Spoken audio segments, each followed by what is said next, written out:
So hopefully this will make sense in a moment when we write it and you see.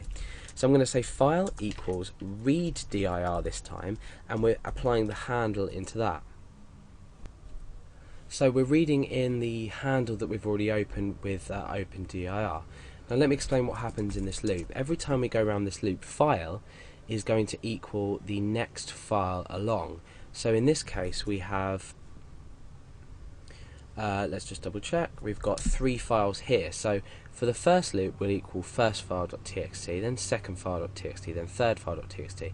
Now it will only represent in a string format, so file is now a string format. It won't actually be a link to the file, so we need to do that ourselves. So let's go ahead and just test this out. We can say echo file and then a line break. So let's preview this in our browser and see what it looks like. Okay, so we have the first file.txt, second file.txt and third file.txt. However, you can also see that we've got this double dot here and this single dot here. This is just part of a normal directory structure, so it's along with the other files, we've also got this, which means current directory, and this means back a directory. So these are the options that we can do by saying go back a directory or forward a directory, but we don't want to include these because we just want to look inside the files, look inside this files directory and list our files. So let's go and see what we can do to sort this out. Now we need to create a condition inside of our loop, so we need to create an if statement here, and we'll end that there. Remember your block. So we've created an if statement and we need to put a condition in here, and the condition is based upon something. If it's true, we're going to echo the file. So the condition could be if file doesn't equal a dot and file doesn't equal 2 dots. So if it doesn't equal a dot and doesn't equal 2 dots, then we can echo out a file. So therefore this dot and this 2 dots will be eliminated from our list, and this echo won't happen. Okay, they'll still exist, but this echo just won't happen. So let's go back and refresh and see what that's done.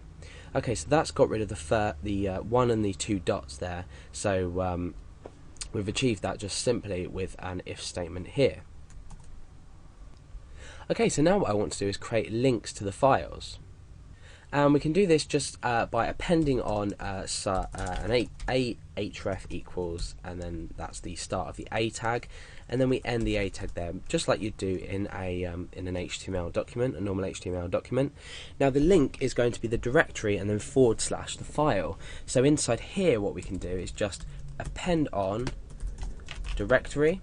So what I've done here, if you didn't already notice, I've ended the echo, so we've started the echo here, we've ended the echo here, we're using a dot to append on our directory, then we're using a dot to append on the rest of it. So we can just do, for short, like you just saw me do, two of these single quotation marks and then 2 dots, and then in here we can write our variable data.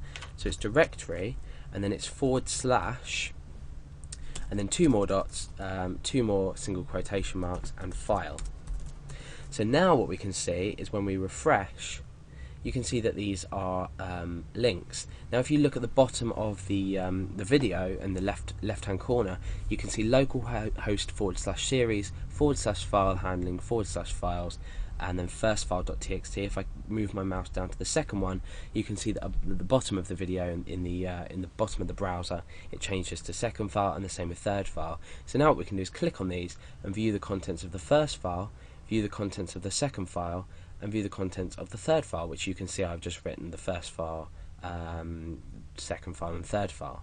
But obviously if these were images, you could change the ahref tag, and you can instead change it to image source, and you could point the source to the image that's located within the directory.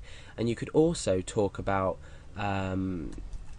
using functions that we've already seen in previous tutorials by myself, to only show JPEG files. So what we could do is we could either read in the file itself and check the type, or we could select everything after the last dot and say, is it a JPEG file? But for now, I'll leave you with this. This is a basic, most standard structure of looping through a file and displaying all files that don't equal a dot and 2 dots.